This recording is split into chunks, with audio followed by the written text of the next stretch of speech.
Yeah, g'day Titans fans and welcome back to the Gold Coast Titans Frontline Podcast. My name is Dane from Clarkey's Rugby League column and I'm joined every week by my co-host Blaze from BKRsport to bring you a Titans podcast that is at its core trying to positively influence our club, our sports community and uplift our team and the beautiful blue and gold colours.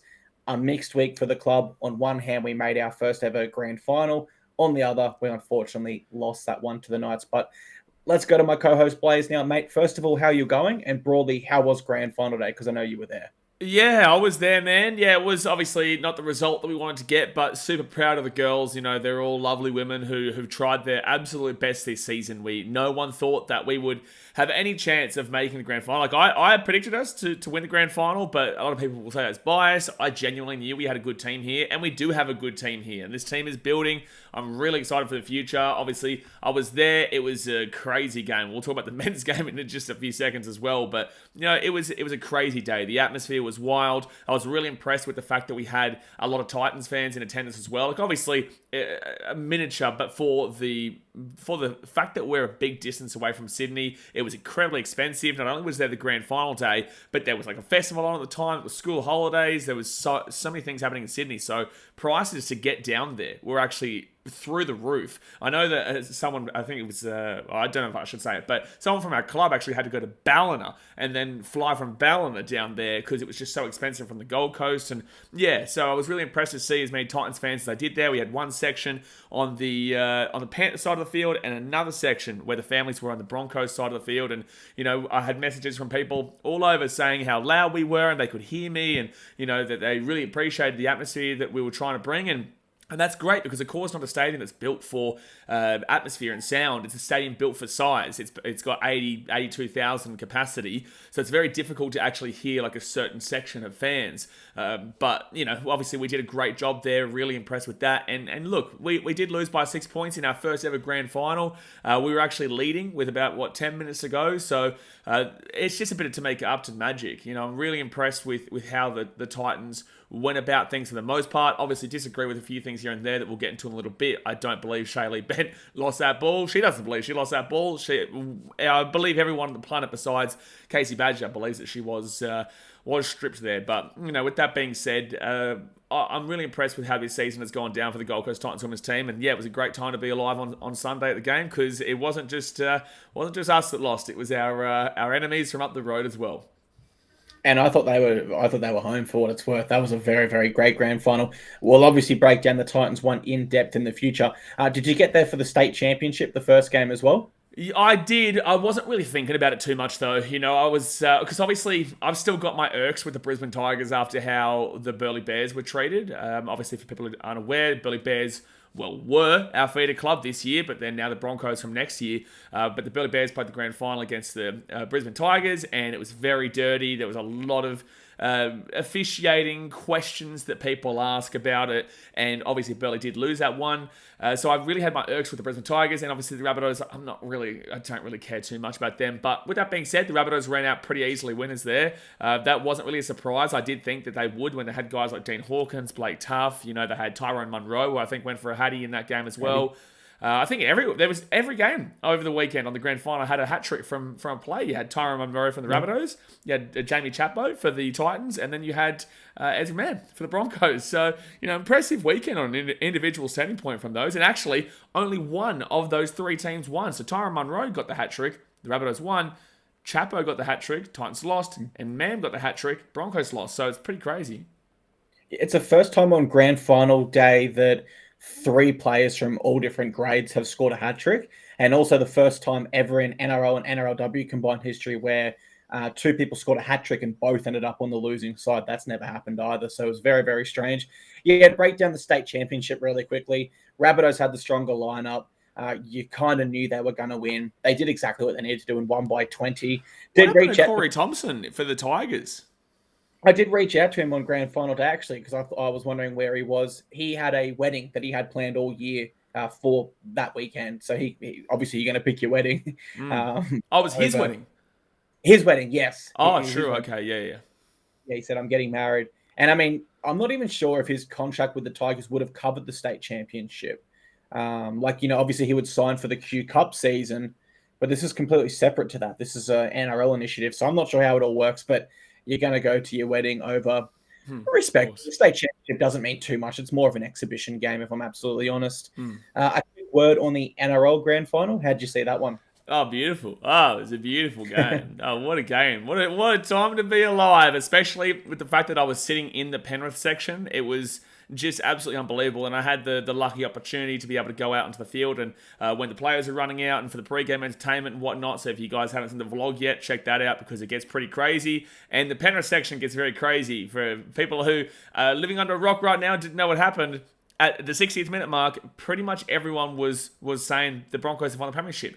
You know, they're up 24-8. You're not thinking that anything's going to be changing drastically there. The Broncos are a good enough side to hold that out, and they just were the much better team at that point. But then, I don't want to ever hear a Broncos fan ever call the Titans a choking team ever again. I don't want to ever hear them slandering us for choking. Never, ever, never, never, ever, never, ever. Because they lost that game 26-24 and conceded 3 tries in the last 15 minutes. And it was brilliant. It really was. So, great time out, great day out. Unfortunately, it would have been just such a superb day if the Titans had have won and then that translate into that game. But with that being said, man, you know who I am really excited for from that game? Keenan Palasia. Palasia had a great game. 150 metres or something he made, didn't he? I think you put a stat up on your page saying that he's run for like 150 metres in all 4 finals or all 3 finals. Well, I'll tell you what Keenan Palasia has done in this final series. He's locked himself in for that bench spot next year. He simply has to be there now. However, prior to that, it was kind of, he was a depth option. That fullback, that last bench spot rather could have gone to anyone really. I think it's got to be Keenan now with how he finished that season in big games. A quick word from myself on the NRL Grand Final. Keeping in mind, I did break this one down for over an hour on a separate podcast that I do. I thought it was a game of 3 thirds. Jesus, I'm off to a flying start today. First third was at 20 minutes, and that's where the Panthers won the game because they forced errors from the Broncos and forced them to defend. Next period was just before halftime and after, where the Broncos were able to show their class and show their composure, really, to get back into that game. They did show in that period they are a world-class football side. But then that last 20 minutes, or really the last 10 minutes, 17 minutes, I suppose you could say to be specific, was when they were tired. All the defense they were forced to do due to the errors really come back to bite them. And a player like Nathan Cleary was able to take that game over. So it was a great, great grand final. Hey, how did Reece Pieces go? How did Reece's Pieces go? Because mate, I actually thought Reece was getting a fair bit too much hate online for his performance. Like, it wasn't his best game, but he still had 2 line breaks, 1 try assist. The 3 errors did hurt him, though. I think the issue in crucial moments. I think the issue with him, right, is the fact that he is electric for 20 minutes in a game, and like he'll pop up at times, but for the most part, he's electric for 20 minutes in a game. Will go crazy. But for the other, like the first half, he kind of deserved a lot of the criticism for the first half. That next 20 minutes, though, he was brilliant making those line breaks, and even nearly actually he did have a line break and nearly won the Broncos the game in like the 75th minute. Or whatnot, just before the Panthers scored their final try. He made another line break. So in the second half, he was good. But for the most part, like the first half and then the last 20, besides that one play, he really, for the amount that he talks it up, he's an incredible player. But man, you know, he needs to, like, people insult Jerome Luai, man, but Jerome Luai does back it up with 3 premierships. Yeah, I think for Reece, he did dominate the Origin series this year, so he has that in his back pocket. I'll support him. My final takeaway, well, you're a Queenslander myself, so we both love him in that jersey. But yeah, I think to wrap up that grand final, Panthers three-peat, they are the best side of all time that I've ever seen. And I think they would beat any side in history if you apply a salary cap, particularly that Dragons side that won like 10 in a row. And for the Broncos, I think they'll be back in a grand final. I think just to clarify on that as well, like people say the Dragons with their 11 in a row, whilst that's all fine and dandy, they also were playing against guys who weren't necessarily, like for the time they were professional footy players, but comparatively to today's day and age, like it's polar opposite. You still had guys smoking cigarettes on the sideline and even having beers at bloody half time back in those days. Like, that's how it was back in the 50s and 60s or whatever it was. This Panthers side now, yeah, I would agree with you. I think that you could put them up against any team and they will beat anyone from any era, and that is absolutely. I think that there are teams in the 2010s and into the 2000s, but then again, every decade and every generation will get better than the previous. But with that being said, I think, yeah, like to say on the Dragons one, congratulations on the 11 in a row. It was absolutely phenomenal for the time. But you compare that to today's day and era, and I think that the teams probably go and beat them quite significantly. Yeah, I'd absolutely agree with that. I was trying to get up our predictions for the NRLW, and I'll continue to try to find them on my computer while we go through this podcast, because I'm keen to see what we said at the start of that season. We'll go into our Titans news section for now. Only really news around is relating to the RLPA Players Player Dally M Awards. From our men's side of the house, Dave Fafita won the Dally M Back Row of the Year, but he missed out on the RLPA Dream Team, which is voted on by players. Every player gets a vote, to Homoli Olakawatu and Liam Martin. Personally, I disagree with Liam Martin getting it over Dave, just because Martin did only start 12 games this year at back row, but I'm also not a player, so I don't get a vote in that at all. So respect the player selections there. I think they're both great back rowers. I've got Dave ahead. I know you agree with the Dave selection, so maybe a word on that. But also, was there any other Titans players you thought were unlucky in Position of the Year awards? Well, obviously, Tino and Mo both got suspended, so it was impossible for them to get it. I do believe that both of those guys had a really genuine opportunity. But actually, no, I don't, because Payne Haas and Adam Blake were incredible. So no, I don't think they would have got that spot regardless. But they would have been super close for sure. But in regards to Dave, yeah, look, he was always going to be back of the year. When I was streaming on the channel and we were watching it live, I said there is no way. If Dave gets robbed here, I'd flip it, because he was the best back rower in 2023. I don't care, the Liam Martin, Olakawatu, there's also who's the other big one? I can't think of his name right now. Britt Nakora from the Sharkies. There was all these guys' names being thrown around, and I am okay with Liam Martin on the basis of how he actually played in his games, but as you said, I don't really understand how he got to the actual Dally M over some other guys there, like a Britt Nakora. I thought it was going to be Dave Fafita and Britt Nakora. And yeah, I completely disagree with both Olakawatu and Martin over Dave Fafita in the RLPA Dream Team. Again, like you said, you're not a player, I'm not a player, but I also think that you're probably going to vote for your mates when it comes to that, and then then you'll think about it afterwards, and you're probably going to vote for guys that you like more than the other when it comes to work-related voting. The Dally M's are voted differently. The Dream Team, RLPA, is voted on by your colleagues. So, whilst a lot of people may do it legit, I would not be surprised if Olakawatu and Martin just have a larger following of mates, to be completely honest with you, because I can't see a world that Dave Fafita does not make the back row in the Dream Team. Particularly because, Dave genuinely carved up teams by himself this year. Some incredible solo tries or try assists, which Olakawatu did, and Liam Martin's more of a hard-nosed back rower, but yeah, I'm surprised that his peers did shun him there for Dave. He had just such a great season that I was really surprised. On to our NRLW team. Shannon Marto was the Dally M Prop of the Year and the Dream Team Prop of the Year, with Sarah Tongatugi, who, full credit to you. That's an amazing pick, because I remember when we were recording, you said Sarah, and I said, well, she got suspended, so you take 6 points off. So I said, you probably have to give it to Millie Boyle. But yeah, an insane pick by you to get Sarah Tongatugi still getting that, losing 6 points. I don't think there's any real argument in Shannon Marto being Prop of the Year in either of those. She was the best prop this year in the NRL outright. Karen Murphy picked up the Dally M NRLW Coach of the Year. Very, very deserved. One thing that I really did disagree with, though, was Georgia Hale not being named Captain of the Year. I think Samima Taufa is a great captain, and I think she did really well to get an expansion side one win, or potentially outside of the finals. But you've got to respect the captain that takes her side to the grand final from the wooden spoon. It's really that simple. So I disagree heavily with that one. Any other ones you really agree or disagree with? The one that I absolutely significantly disagree with was Georgia Hale came out of the night empty-handed, and that is absolutely woeful. Look, Samima Taufa is a fantastic player. However, please. Like, Georgia Hale broke her record multiple times this year. Literally broke the tackle record that Jemima Taufa set multiple times this year. Multiple. I think she nearly even averaged around the same amount that the record was at. Obviously led our team throughout the season. We were in a team that obviously was much better than the Raiders this season. I just really disagreed that Jemima Taufa was a better player this year than Georgia Hale.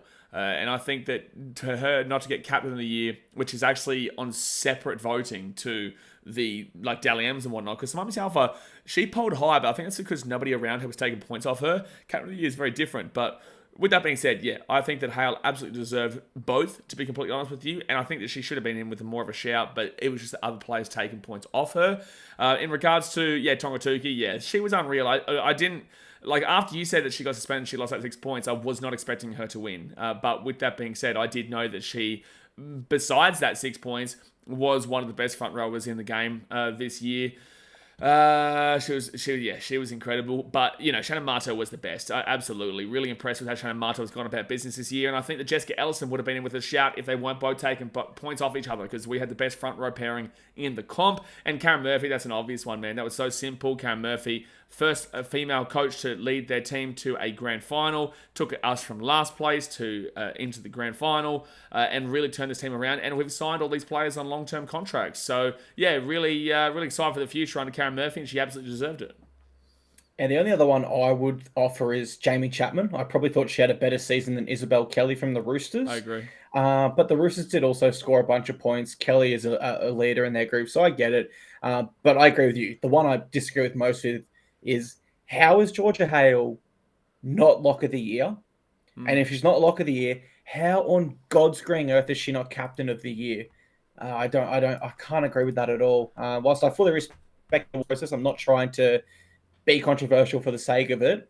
I just really, really, really disagree with that. I think that's really, really unlucky for Georgia, who deserved both awards. I did find my preseason predictions for the NRLW. I don't have yours on this, but I had us finishing in second. Yeah. I thought we'd be in the top 4 with the Broncos, Roosters, and Eels. Obviously, really bad of me to miss the actual premiers in that top 4. But I expected a bit more out of the Eels this year, if I'm honest. And I didn't expect the Knights to be as dominant without Millie Boyle. My MVP was Avania Politi. I remember yours was Georgia Hale. Mm-hmm. Happy to say you got that one right. Do you still have Georgia Hale as your MVP this year?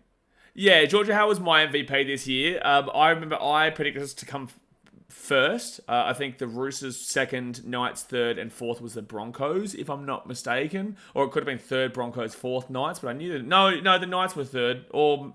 Yes, the Knights were third. But anyway, point matter is that that top 4 I got correct, but just in a different order. And I had Georgia Hale as my MVP for sure, which I'm very happy with. I'm not disappointed with that one at all. Look, it was that's not too bad. I'd say it's pretty good. It's just obviously I had us to play the Roosters though in the grand final. Yeah, no, you definitely nailed some good NRLW predictions this year. As for mine with Avania Politi, I probably put her at third this year for us. Top 3 player. Probably put Georgia and Shannon above her, and then Politi would come in at third. So not the worst prediction there. And my best signing, I said Niall Williams-Guthrie. I believe you said Jamie Chapman, and I think you've got to go the way of Chapman there. I think you nailed that one as well. And I think that Shaylee Bent deserves a shout too. She's been really good for the Titans this season as well in the back row. But yeah, I think I did say Chapo. Like if I didn't, and we're remembering wrong, obviously let us know. But the point matter is that we knew Jamie Chapman was going to be a big one, especially coming from the Dragons, and New South Wales has been in the grand final before. She's an incredible player, man, and she wears her heart in her sleeve. She's really active in the community, and she has had an absolutely immense season. So very happy with her, but I do think Shaylee Bent also deserves a bit of a shout as well. Later on the podcast, we'll name our best rookie, best player, most improved. We'll give out a bunch of awards for our NRLW side, just like we did for the NRL. Let's jump into the game-specific review. It was a loss to the Newcastle Knights, 24-18. For me, it was a game that was so close. I felt like it was there for the taking, but ultimately we fall just short to a Knights side that goes back-to-back. Now, there's an element of pride, no doubt, like I said, but you still have to acknowledge the collective heartbreak that we all felt as Titans fans. We all wanted that moment. We all wanted to feel the Mount Everest moment for our club so badly, but it wasn't to be. Firstly, you were there with the front line. So how was the atmosphere during the game? And if it's not too painful to recount, how was it being with other Titans fans and kind of consoling each other right after full time went? Yeah, look, it was great to be around fellow Titans fans for sure. That's why I know you usually like to sit in the corporate sections, man, and have a better seating, but I prefer to sit amongst the crazy fans, the ones that really put their and I'm not saying you're not this. It's just that I obviously know that where the better seats are, where you like to sit is actually where the better seats are. But it's not necessarily with the people that are just diehards of this team, and that's who we're sitting with. People driving down from everywhere to get there, and there was excitement, there was confidence. We went into that game believing we had a good opportunity, and throughout the entirety of the game, we did have a good opportunity. We were leading until what was it? The last 10 minutes. Yeah, at the 60th minute is when Upton decided to become the GOAT of the NRLW. She was just simply incredible. So we went into that game feeling like we had a good chance. We started off very, very strongly with obviously, and I called Chapo as my first try scorer as well on one of the collaboration posts that I did on Instagram. So very happy with that one. But yeah, look, we just didn't know how to win in the big moment in the end. And to make Upton, someone who's done it before for the Broncos, for the Knights now twice, she knows how to win. She is a winner. And I'm not going to go too deep into this because obviously we don't like to do too many NRL to NRLW comparisons. But you could make an argument that Adam Reynolds is not a winner, incredible player, really incredible player, but not a winner. Just doesn't have that ability to get the job done in the big moments. Has done it before in the past, but just doesn't have it on a frequent level or on a consistent level at all. But Tamika Upton does. She just knows how to be there at the right moments for the Broncos, for the Knights, and she obviously was the one that put the dagger in late. Obviously, they did miss a few kicks, but the thing that I really want to, without sounding salty, because I have mentioned multiple times, the Knights, I don't want to take anything away from them. I don't want to say that they didn't deserve to win. But there was a couple of instances in the game that I do have to kind of focus in on because it did completely and utterly change the momentum of the game and the stranglehold that we had on the game. You go back to, I think it was around the 26th minute. I think it was the 25th, 26th minute of the game. We're leading. The Knights have just scored a try, but we've still got the ball. We've got we're coming out of our own line. I think we're on the 50 and then or 40 on their side of the field, and Shaylee Bent apparently drops it. That was absolutely a strip. There was no doubt in anyone's mind. They got roasted on socials. Everyone at the stadium even had a collective moan when it came out because we all knew that was a legitimate strip. It just seems like Badger in the bunker didn't even look at it. She just went immediately, made the call. Instead of us getting a penalty and getting on the attack again to try and hit back, we now lose the ball, and the Knights end up scoring on the next play and then scoring again in the 31st minute. So the whole... Hey, can I pause to interject there to say that's not only your opinion. My comments on Instagram really agreed with. There's comments saying Badger ruins every game. Titans v ref. How many forward passes do the refs want to give the Knights? Titans aren't getting any call. Just all sorts of comments there. So it's not just you seeing that. It wasn't just, people could tell you're just looking at it with a biased lens. That's a wide range of fans commenting on my halftime posts that support all different clubs. Sorry to interject there. No, you're right, man. No, it backs it up. It's just, and a lot of people who aren't as big a fans as we are, or as diehards as there are a lot out there, and they're more of a casual viewer, or just someone who watches it regularly but not crazily. That call can change the entire game. And actually, factually, it does change the entire game from that point onwards, because instead of the ball being in one place, it's now in another place, and then different things happen. And then you take the ball away from this team and you give it to that team. And although it's earlier in the game, it completely changes the momentum and who's got the ball. And again, they went and scored 2 tries on it just before half time. And we always say, you score within the last 5 minutes of the first half, you're more than likely going to win that game. Broncos take note. But the Knights scored 2 tries in the last 7 minutes of the first half, 1 try in the last 4 minutes, and that's what happened. That changed the game, and they took the lead. And that's why they went into halftime being, 12-6 up, I think it was, or something like that. 12-8, I believe. 12-8. Yeah, it's because we got that penalty. Yeah, that's right. And Zara Canfield kicked it. So they were up 12-8 halftime instead of us potentially being up 8-6. So And that's a whole different ball game, man. And again, we had the penalty. We get into the attack in 20. We might have even made it, buddy, 14, 4. No, so they only got 4 points for that because they missed the kick. So we could have made it. Anyway, point matter is that changed a lot of the game. And, I don't think that it was I don't actually believe it was a forward pass, that one that people are referring to. I think that one angle looks like it is, but the side angle was kind of okay. So I'm okay to kind of forgive that one. But one I really want to go and have a look at, actually, no, two more things.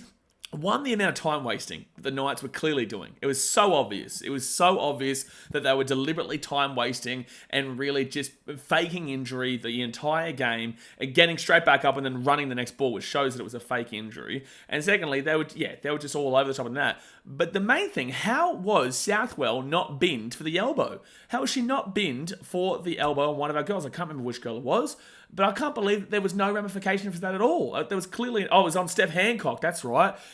It should have been at minimum a bin, but nothing was called in that. So, look, without sounding salty, again, the Knights are the premier of the competition. They came first for a reason, but I do think that we were very unluckily and harshly done in this game in a lot of instances.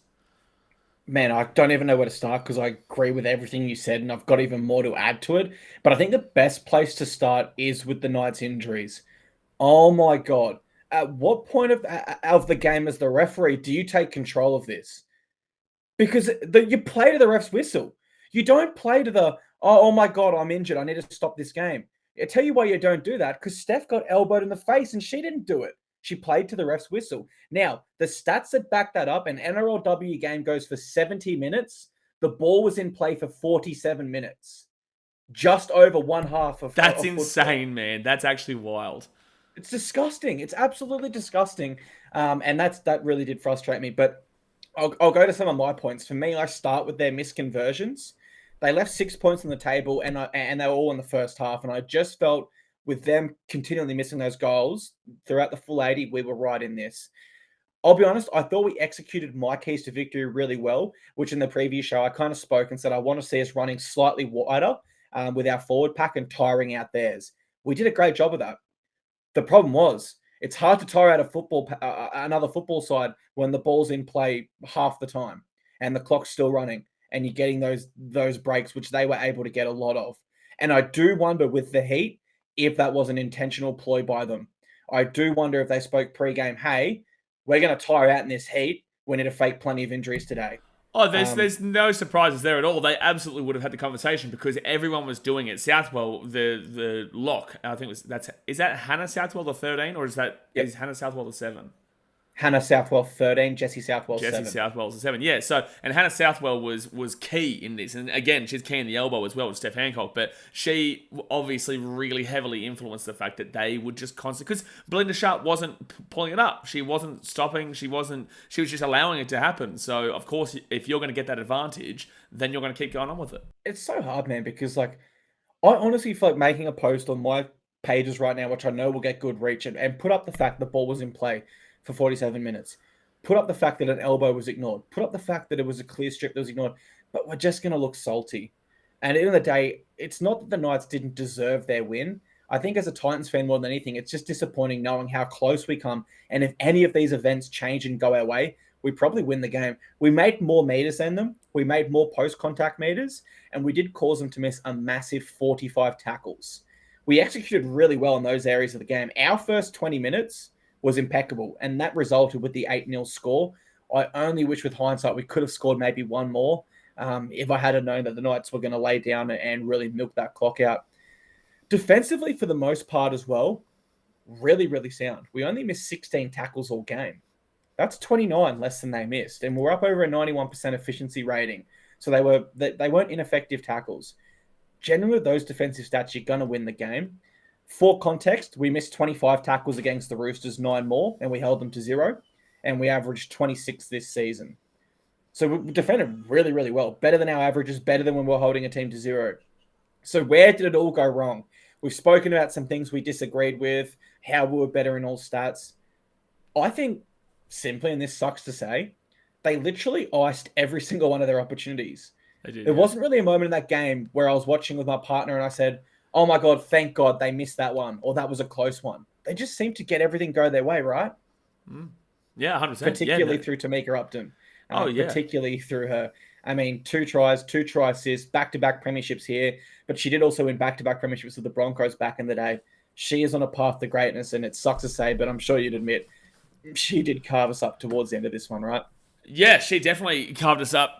Sorry for anyone watching that. My computer rocked because I just completely knocked the table. But yeah, she is one of the GOATs of the game, and she might go down as, possibly the greatest player, to be completely honest with you, with the amount of premierships that she has. Yeah, look, it's very unlucky, man. I think we deserved a lot more out of this game than we did get. And, I will say, again, not salty, because, again, I do think that the Knights deserve all due credit.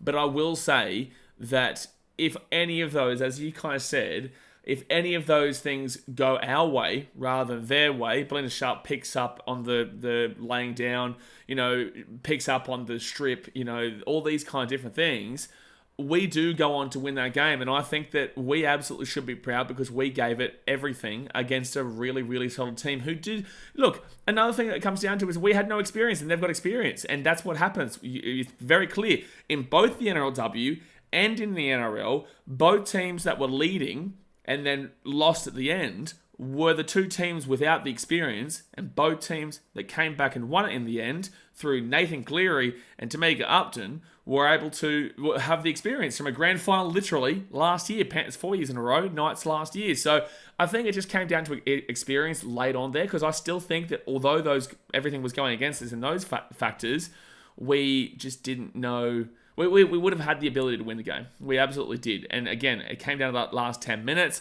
I will say something as well. We had 45 tackle breaks to their 16.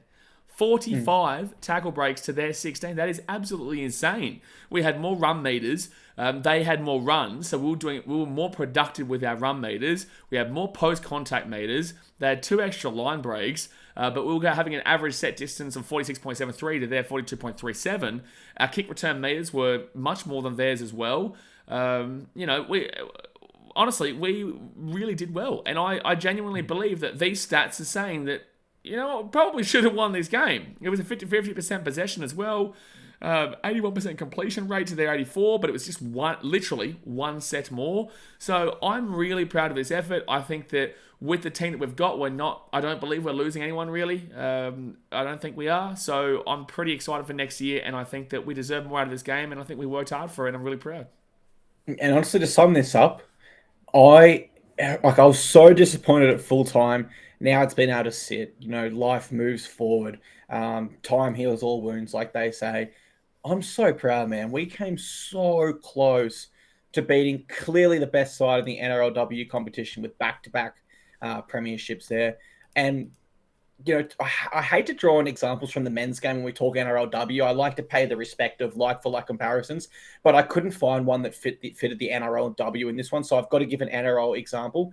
Panthers 2020, young, very classy side that improved out of mind. Keep in mind, they were a bottom 4 side the year before. They were very, very bad. James Maloney leaves.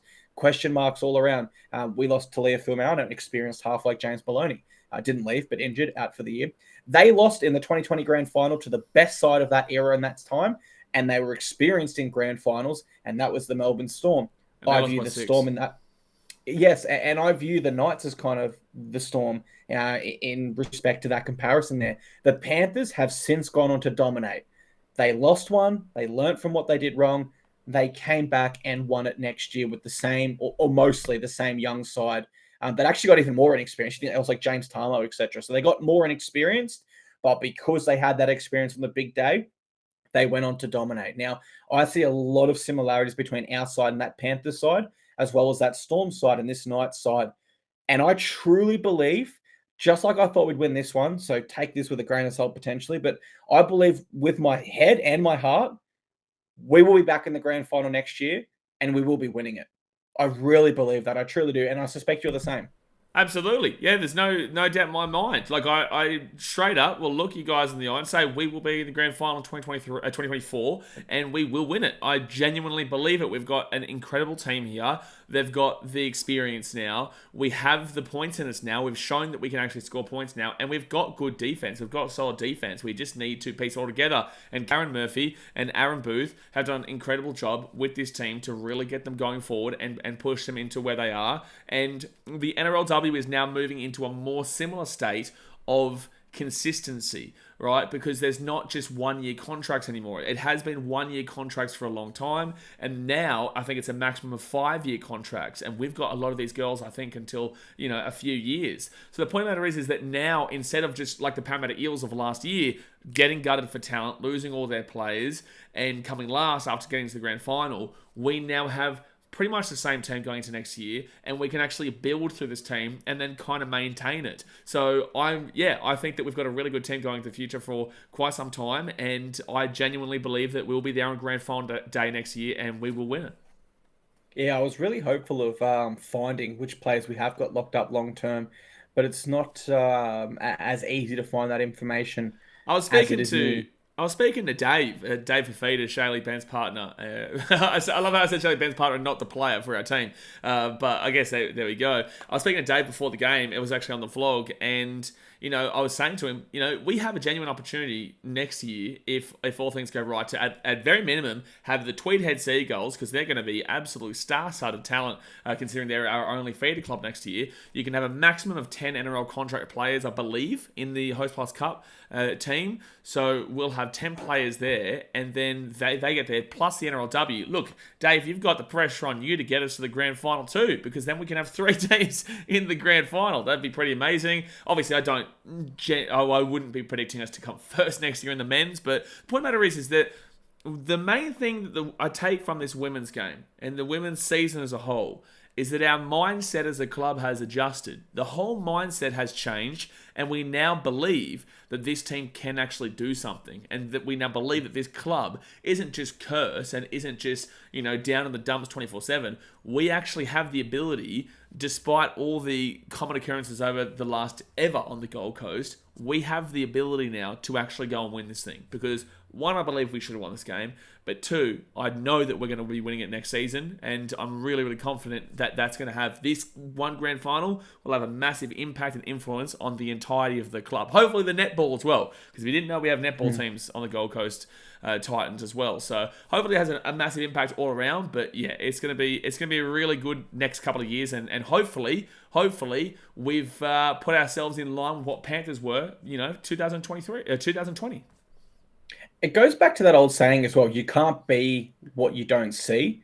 They usually say it in relation to like kids growing up and stuff like that, but it applies here as well, because almost every other NRLW team can kind of look back at yesterday's heroes and see a level of success, which it's unfortunate to say, but we can't really say that as the Titans. We don't really, like, I'm sure the Broncos, for example, looked back to the 2006 squad this week and took motivation from it. Now we can actually, we've seen ourselves in a grand final, and we know we belong there. Most importantly, I did find it while you were talking. Our only 2 players that played in the grand final that are off contract next year is Brittany Brayley-Nati and Stephanie Hancock. I think for Steph, it'll come down to, do you want to keep playing? She'll play again. I think so. She loves it so much, right? And I think we'll re-sign Brittany as well. I think she'll be in hot demand by the clubs. But Brittany Brayley-Nati, obviously she's got a family here on the Gold Coast, but she was nominated for Hooker of the Year at the Dally M's. So she's someone we want to lock down there, and I don't believe that she'll want to leave either. Yeah, I'm confident we re-sign both of those players. I'm confident they want to be here as well. Let's jump into our 3-2-1s. I'll kick us off with my 3 points. It has to be Jamie Chapman, El Chapo, 3 tries, a grand final hat trick. Usually you wouldn't read about it, but on this very strange day, you did read about it in the state championship and the NRL. But regardless, man, you had in 14 tackle breaks. Like, dude, our whole team missed 16 tackles. She almost made the Knights miss more tackles on her own than we missed as a whole team. It's insane to think about. One of the greatest NRLW grand final performances, and in my opinion, the most unlucky player ever in NRLW to miss out on the Karen Murphy medal based on that performance. Who gets your 3 points? It has to go to El Chapo. It has to go to Jamie Chapman. She is unbelievable in this game. 3 tries, it was just something that you just don't even think about happening. In a grand final, the peak of the game, to go and score 3 times, and she's actually our only try scorer in this game, but to go and score 3 times, she would have had 95 fantasy points, which is an incredible outing there. But she also had 165 running meters through 14 runs. That is a mental effort, because her tries weren't actually massive field breaks. So usually you'll see with like running meters, and you're seeing with tries, that a lot of the time, like Ezra Mann, his running meters would be well off because he's made a break for like 40, 50 meters. So Jamie has scored those tries from relatively close range and then added on more meters outside of that as well, which is really impressive there, that she's going up towards Shannon Marto numbers, Vanya Politi numbers, and Jessica Ellison there. Actually had the exact same amount of meters as Jessica Ellison in this game as a centre. So yeah, for someone who wasn't making long breakaways and was scoring those tries relatively close, that's actually a really impressive stat there, and had the 3 line breaks, and as you said, the 14 tackle breaks. That's incredible. So yeah, Jamie Chapman absolutely has to be the MVP for this game, and as you said, extremely unlucky that she didn't get the Cam Murphy medal.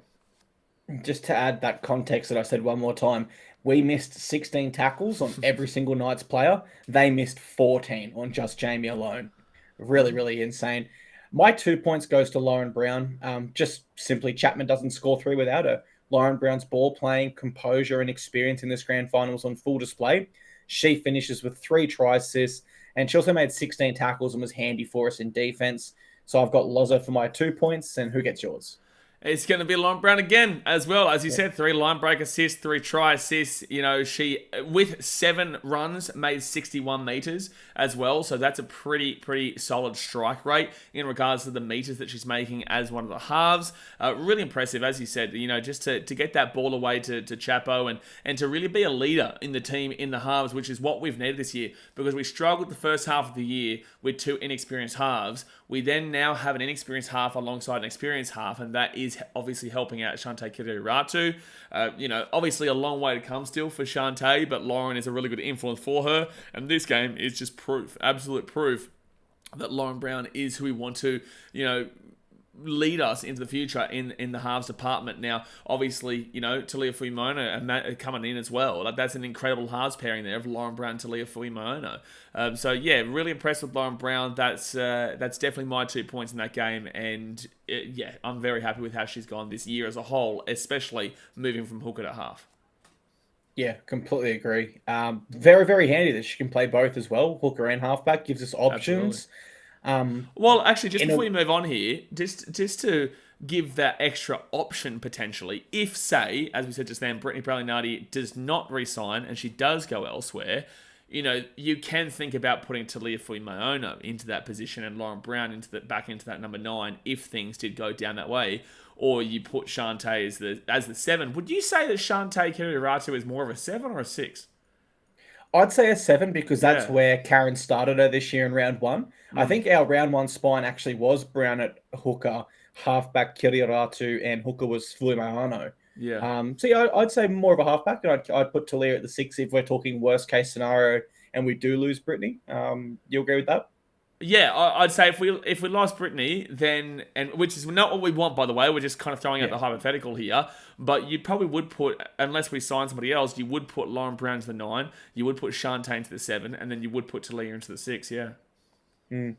My 1 point, Shannon Marto. As I said, we dominated that opening 20, and I feel like she's been this season. She's so important to that. She's the key to us dominating that middle period. All up in this game, she had 18 hit-ups for 184 meters, and she also made 27 tackles without missing a single one.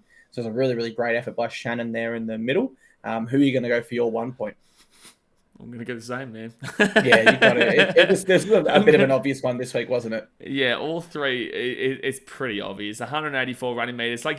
Politi did make 220 run meters, which is impressive. But I just think that Shannon Marto, her hard work through the middle, yet again, 85 post contact meters, had a tackle break, had 16 hit ups in the game, made 27 tackles in the game. She is an impressive player, and there's a reason why she won our player of the year this year for the Titans, and also made the Dally M team of the year as well for being a prop. So really impressive there by Shannon. Yeah, the 3-2-1s this week was pretty obvious. I think you're going to usually kind of find that in a grand final, unless we had have won the game, then it might differentiate up a little bit. But in a loss, you can usually clearly define who were your best in the outing. Yeah, completely agree. Let's keep the NRLW theme rolling here. Let's look at some NRLW awards. We'll go over our Player of the Year, Most Improved, Best Signing, and Best Rookie. I'm going to throw one to impromptu, though. Our 2023 losses, I'm going to say who we lost in the off-season, and I want you to name one you would have liked to have kept in a perfect world, just for a bit of a fun hypothetical one.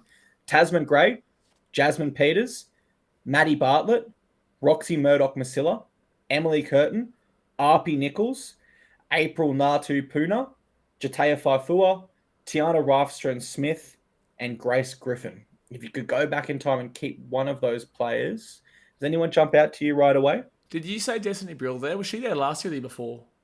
Must have been the year before. She's not popping up on the list I've got here. It's funny, right? Because I don't really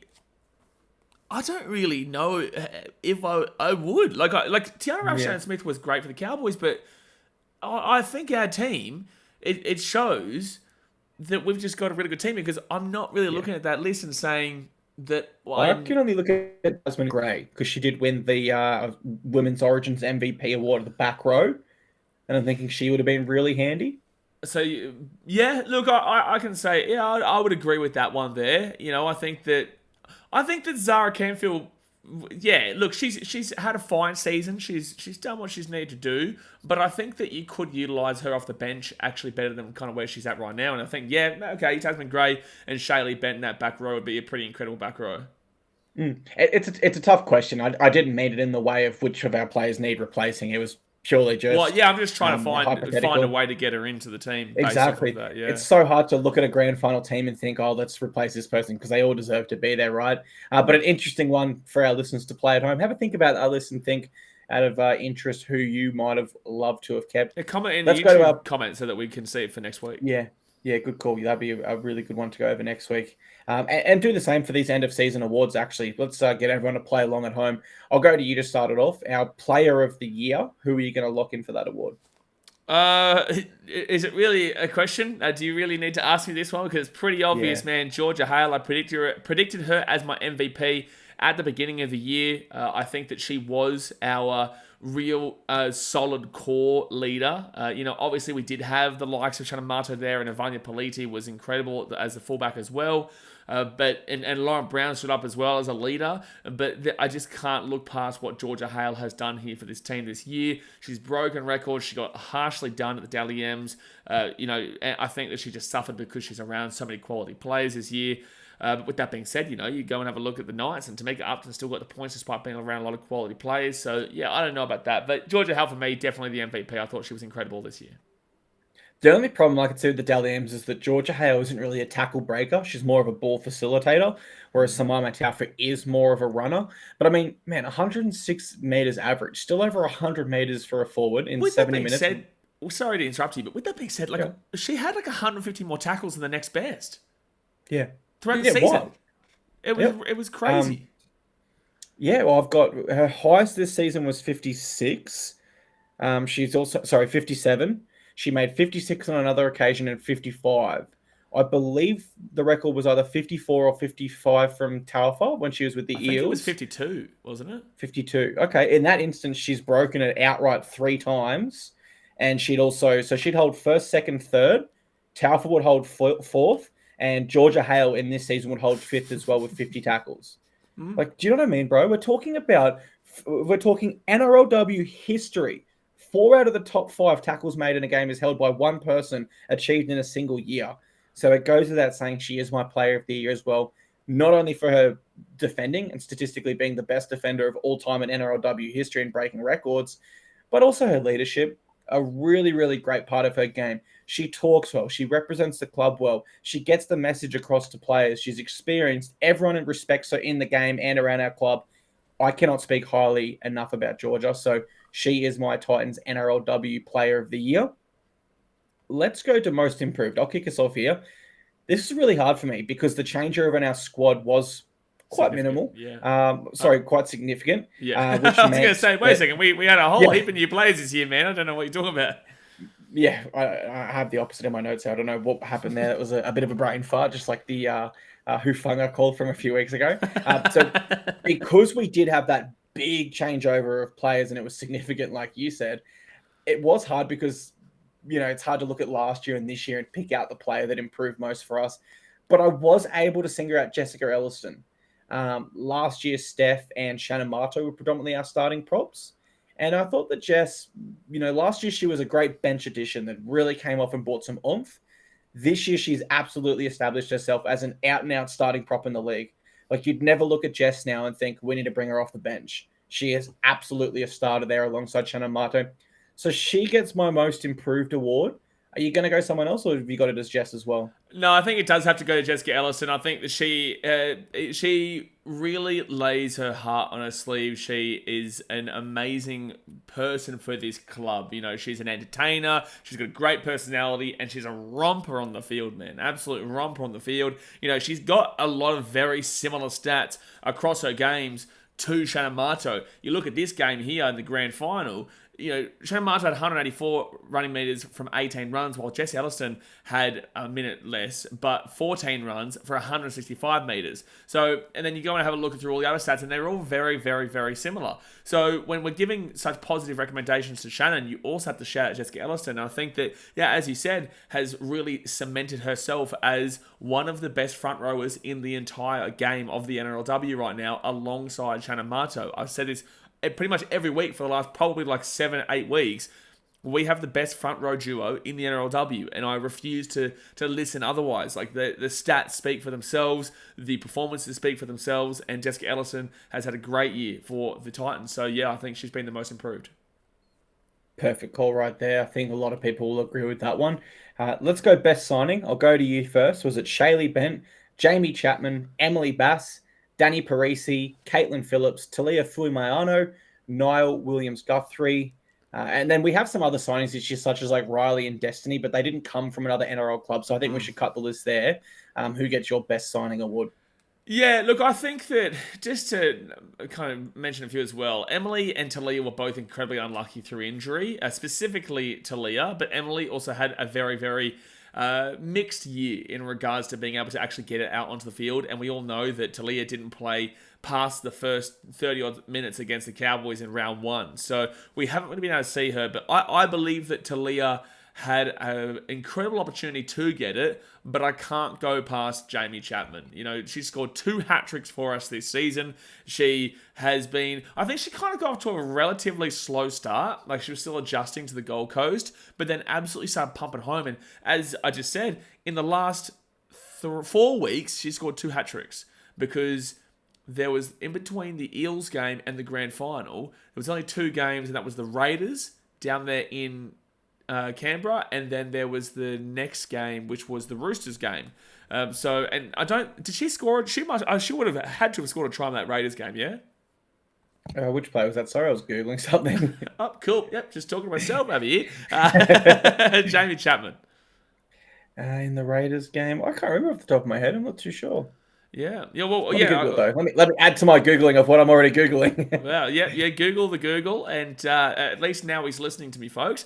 But yeah, so look, Jamie Chapman has had a really, really integral year to this club. She's a big part of why we started to score points towards the back end of the year as well, which is what we needed. We were defending well. We actually went into the grand final. Actually, you know what? I'll say this, after the entirety of the season is done, we were the best defensive team in the entirety of the competition. The best defensive team in the entirety of the competition.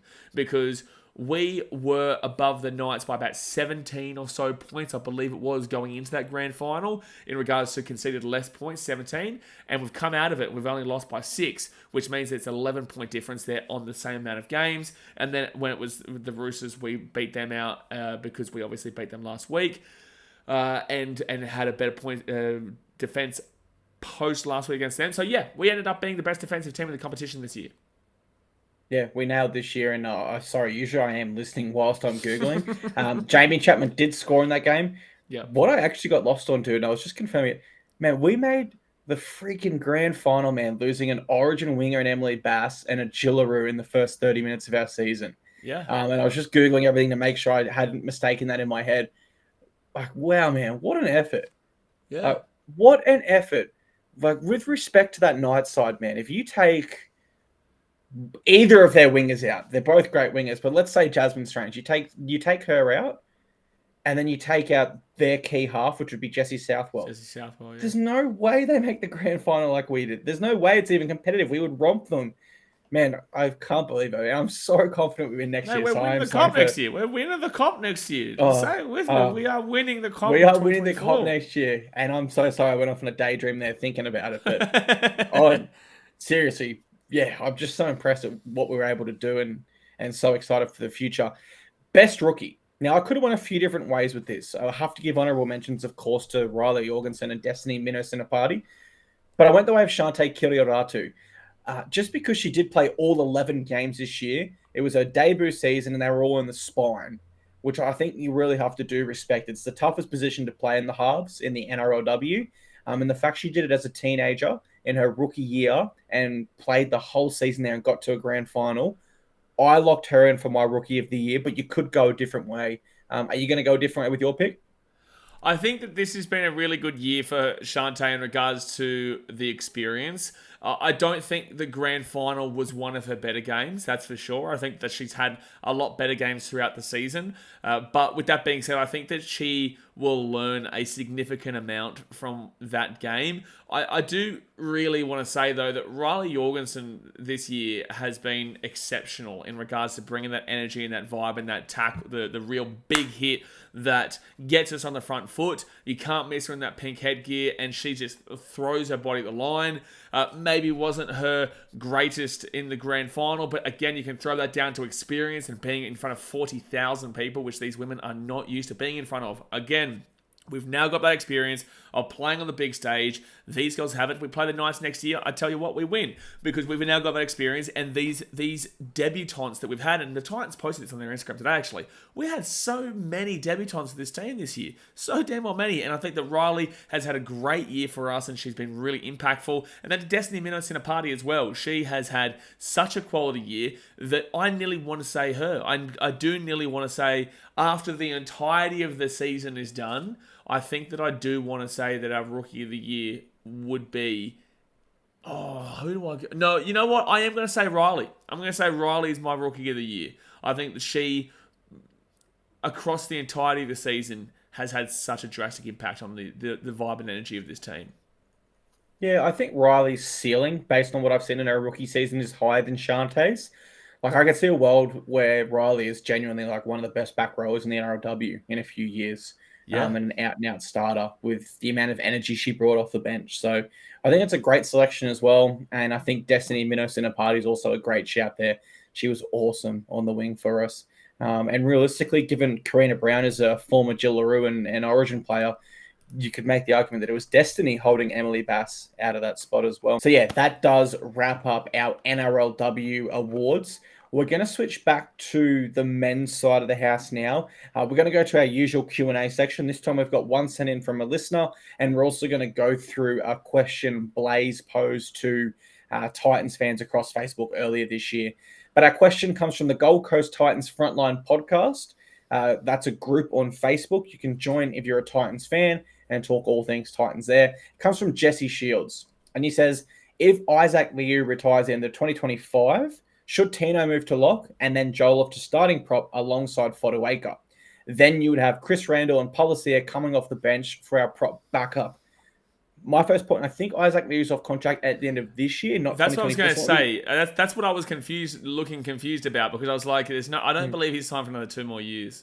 I think it's just this year. So let's bring that question forward 1 year, and let me pose it to you. Do you like a world where Tino moves back to lock, or do you think he's an out-and-out prop at this stage of his career?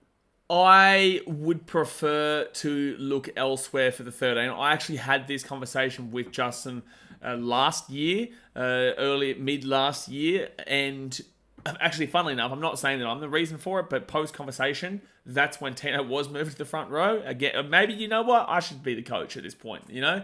But we had a conversation. I was like, I think that Tino just needs to run the ball hard, lead from the front, and not have to think about passing as well, because I think that he can make mistakes when he passes well. Now, he's played, Queensland as a lock before. You know, obviously, he's represented on the big stage in the lock before, and can play there for sure. Played the back end of our season this year, kind of in the lock department, because we had no Lee and we had no Aaron Clark as well. Aaron.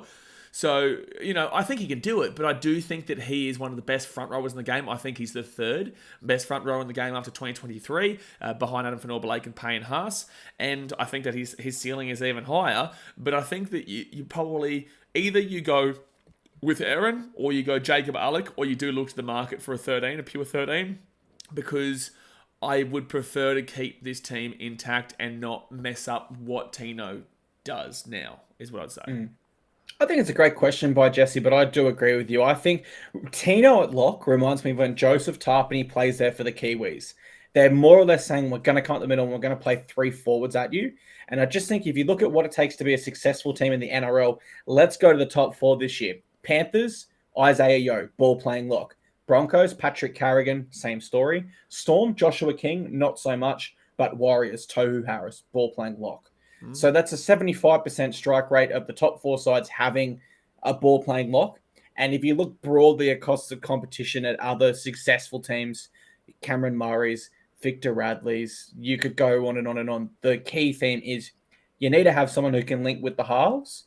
And the lock position in this day and age is almost an extension of the spine. You can almost argue there's 5 spine positions now. You know what's funny about that, and just to quickly jump in, is that everyone says that, and yet we don't change it. Like, it should just be classified as a spinal position, because everyone says what you just said. It's 100%. The 13 is a part of the spine. 1, 6, 7, 9, 13. It's as simple as that, but no one wants to go on and admit it. So everyone's still here saying it should be a part of the spine, but it's not. But in this day and age, it is. So can we just get to a point where everyone just says that's a part of the spine? I agree. And, you know, ironically, the coach that kind of changed the 13 into an extra prop out there was Des Hasler with the Bulldogs. I mean, we kind of went about that mentality where I can't remember exactly what it was, but I think it was like Frank Pritchard, Sam Cassiano. Like, they had a huge forward pack, and James Graham. And they intentionally played as if they had 3 props out there, because back in the day, you could wrestle and really slow that ruck down. So it was of your benefit to have bigger bodies. Maybe Jacob Alec in there, you know? Forget the Dogs of War. It's going to be the Titans of War in 2024 on the Desi, baby. But no, in all seriousness, I do think that having a big lock forward is probably a little bit of in the past when there was more interchanges and a slower game.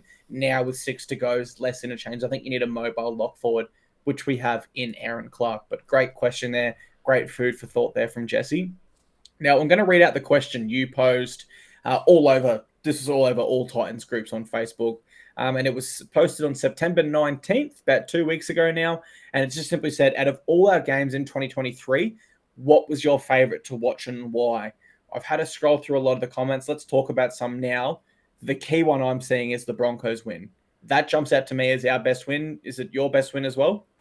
I would say that that's our best win, especially considering they got to the grand final, the Broncos, and we beat them 18-12 at Suncorp. So fun fact for everyone, I was going around telling everyone on the weekend that even if the Broncos won, I'm claiming the premiership, because you're only as good as your last game, and we beat them in their last game against us. So that's what I would have gone around doing, but obviously wasn't to be because they're a bunch of choke artists. But yeah, look, obviously we beat them there. That was incredible. Most people are throwing that one out there.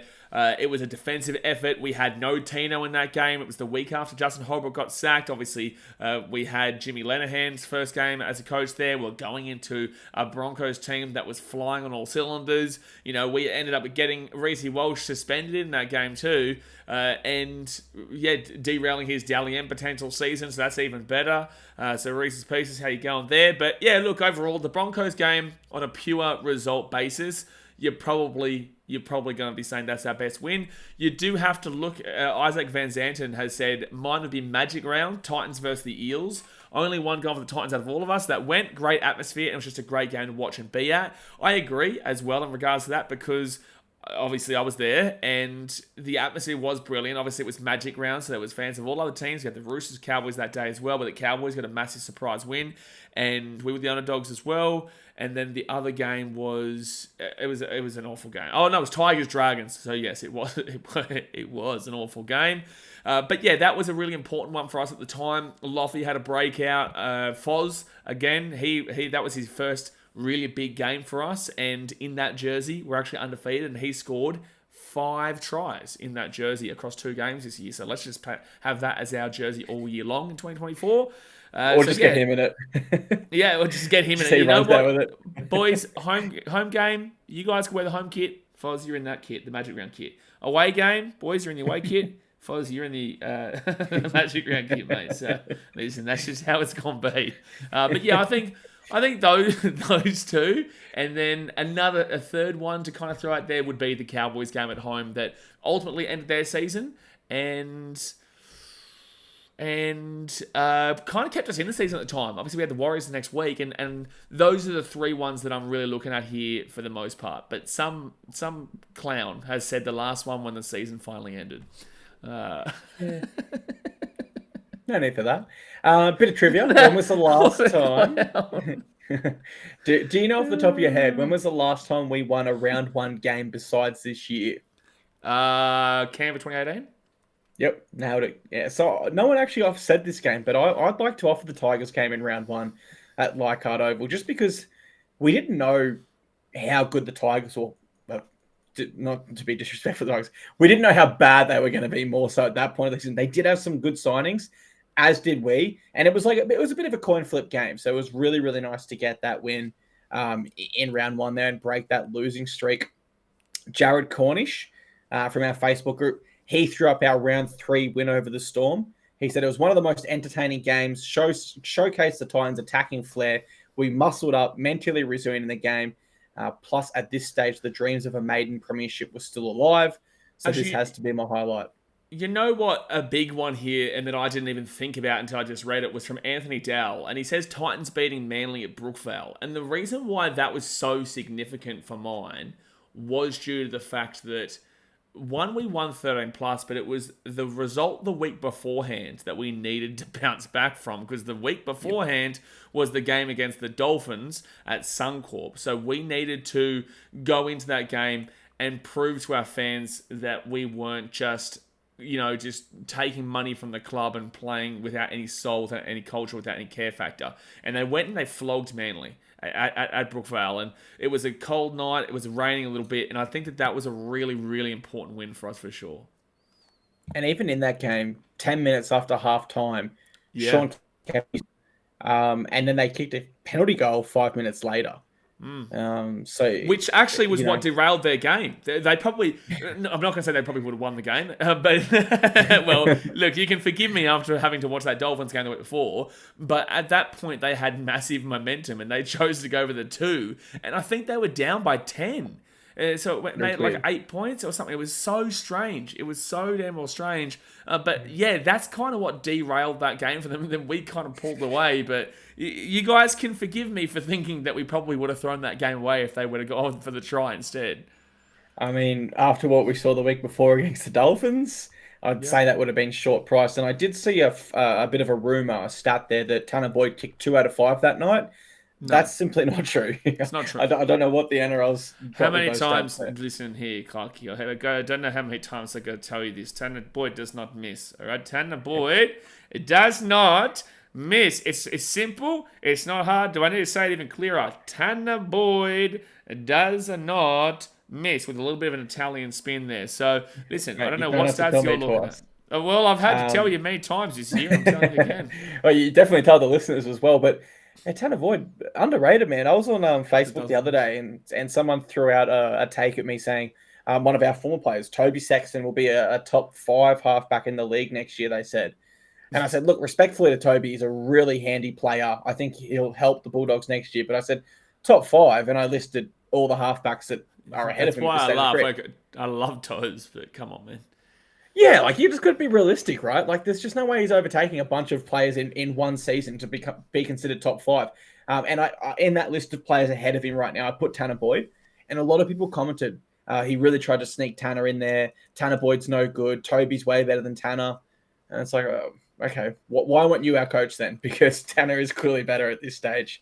Yeah, and I agree with you. And like Toby's a good friend of mine, love Tobes, but Tanner is also a good friend of mine, love Tan, and I'll tell you right now that Tanner is a better player than Tobes. We've always said though, Toby has the highest ceiling on a pure ceiling level, but I don't necessarily know if he's actually going to get there because one, he's at the Bulldogs now, and two, on what basis are people actually saying that Toby is better than Tanner? I really don't get it, because I will say this as well. Justin loved Toby. Justin went to war for Toby, man. He would always throw out there and force him into the team because he knew how good of a trainer he was, how hard he worked, how much he wanted it, and how quality he was. And for Justin to then say, you know what, I'm going with Tanner, that tells me a lot about this team, right? And that Tanner is the better player there, and it should tell everyone else that. So, look, again, love Tobes. I'm not here just kind of ripping into him, but I am going to defend our halfback over him. And I think that stat right there, the fact that Justin was the biggest believer in Toby and still didn't select him in the end, tells you everything you need to know. Yeah, completely agree with that. Let's go one more. Let's go Kyle Alderman. And he says, round 23 against the Warriors. Despite the loss, the boys shown how gutsy this team can be, playing with 12 men for the majority of the game and hung right in there till the end. I loved this game. Why I loved it as well was we beat the Broncos this year. We beat the Storm this year. And we competed really well against the Warriors there for 70 minutes. And the Panthers. And we competed well against Panthers for 60 minutes. So, like, against the top dogs this year, we did match it with them, if not win. 50% win rate over top 4 sides. So, it was a loss, but I was also happy about that Warriors game. And I'll never forget it, because when Jaden Campbell got the intercept and ran the field, I literally jumped up and screamed so loud, I blacked out. I fell backwards and woke up on the couch, kind of very temporary pass out. But that's how excited I was. So that was a magnificent game of footy. Probably the best kind of moment in recent Titans history that Jaden Campbell tried, I would say, especially at Seabus. The crowd was obviously very predominantly Warriors in that game. And when JC lit it up with that intercept, man, the Titans fans that were in attendance went absolutely nuts. I would say that the most hype moments in memory of the Titans is, obviously the Jaden Campbell one. I would say the Jared Wallace try against the Dragons at Magic Round last year was pretty hype. You go back and you look at the Jared Honey field goal against the Tigers. I would say the Bowie Firma breakaway that didn't end up being a try. We're not going to talk about the ending of that play, but that Bowie Firma breakaway against the Roosters is there. And then obviously you go further back. But I would put that Jaden Campbell moment up there with some of the best in our history. And despite the loss, I would actually say that would be the third best game. Actually, you know what? I would go and say that's the second best game that the Titans played all season. Because although we lost, we were down Mikey Fodawaker for 65-odd minutes.